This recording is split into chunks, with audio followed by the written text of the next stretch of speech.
Саламатсыңарбы балдар? Бүгүнкү кыргыз тил сабагыбызды баштайбыз. Дептериңерди алып чыгып, бүгүнкү күндү жазгыла.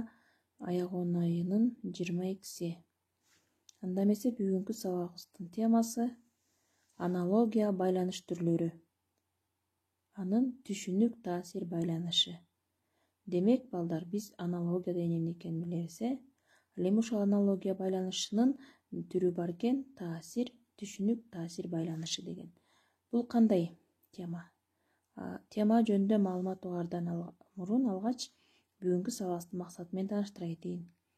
Бүгүн силер, балдар, таасирдин түрлөрү жөнүндө маалымат аласыңар, башкаларга тийгизген таасирлерин аныктай аласыңар жана текст менен иштөө көңдүңөр өнүгөт. Эми түшүнүк таасир байланышы деген эмне? Түшүнүк таасир байланышы заттардын, адамдардын жана башкалардын башка заттарга, адамдарга жана башкаларга тийгизген таасирлерин билдирет. Бул түр 3 түшүнүктүн айкашуусунан түзүлүшү мүмкүн. Башкача айтканда 3 түргө бөлүнөт. Таасир этүүчү түшүнүк, экинчиси таасир, үчүнчүсү таасир алдында калган түшүнүк. Демек, балдар, таасир этүүчү түшүнүк деген эмне?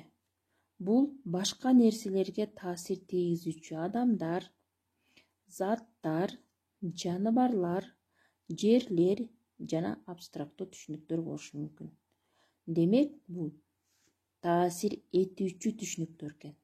Бул таасир берип турат экен. Мисалы, чөпчү, чөп. Бул жерде чөпчү деген сөз таасир этүүчү зат, башкача айтканда адам.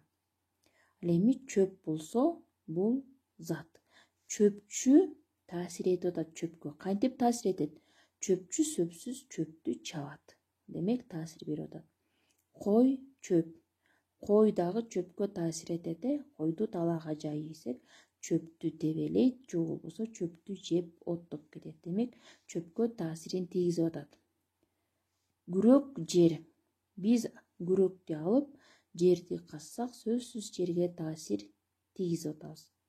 Аба ырайы, маанай. Аба ырайы кандай болсо, биздин маанай ошондой болот. Демек, аба ырайы дагы таасир этүүчү зат экен.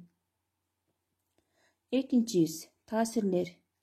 Бул ар түрдүү нерселерди өзгөртө туручу кыймылдар же абстракт түшүнүктөр. Башкача айтканда, таасирлер бул этиш сөздөр болуп саналат, балдар. Бул кыймылдар ар дайым абстрактуу же болбосо кадимкидей эле заттан турушу мүмкүн экен. Мисалы, кесүү, кагаз. Кагазды биз кескилейбиз, демек, кесүү деген таасир экен. Бул эти сөздөн туруп атат. Тоңдуруу, суу. Тоңдуруу дагы бул таасир экен. Эти сөздөн туруп атат. Сындыруунан мына ушундай жогорудагыдай эле таасир этүүчү зат экен. Сындыруу.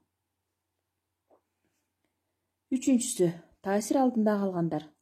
Башка бирөө же бир нерсе тарабынан өзгөрүүгө дуушар болгон адамдар, заттар жана башкалар. Эми бул кандай болушу мүмкүн? Биринчи таасир этти, экинчиси таасирдин өзү болду. Үчүнчүсү таасир алдында калуучу нерселер экен. Демек, биздин тестке келгенде биринчи жообубуз таасир этүүчү болсо, экинчибиз таасир алдында калуучу болушу мүмкүн экен. Же болбосо биринчи жообубуз таасир болсо, экинчи жообубуз таасир алдында калуучу болуп саналат экен. Мисалы, кагаз бырыштыруу. Кагаз бул таасир алдында калуучу зат, Таасир алдында кантип калат? Кагазды биз алып бырыштырып салсак, бул эмне болот экен? Кагаз бырышып таасир алдында калат экен. Ал эми бырыштыруу болсо, бул таасир болуп саналат экен. Машина ремонт. Мал касап. Булар таасир алдында калуучу заттар экен. Эми, балдар, темабызды бышыктоо үчүн ушул тестти белгилеп көрөлү. Карайбыз. Дарыгер, бейтап. Жерде дарыгер дагы адам, бейтап дагы адам. Кайсы жообу туура болушу мүмкүн? Диктор, угарман, асман, космос, сүрөтчү, жаратылыш, отун, өрт. Бул жооптордун кайсынысы туура болуш үчүн мен силерге бир аз багыт берейин.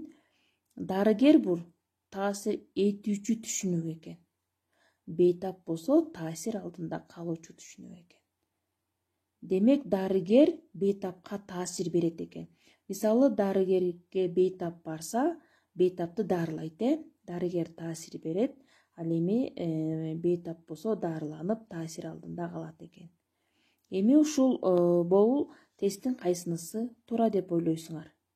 Диктор угарман, асман космос, сүрөтчү жаратылыш, отун өрт.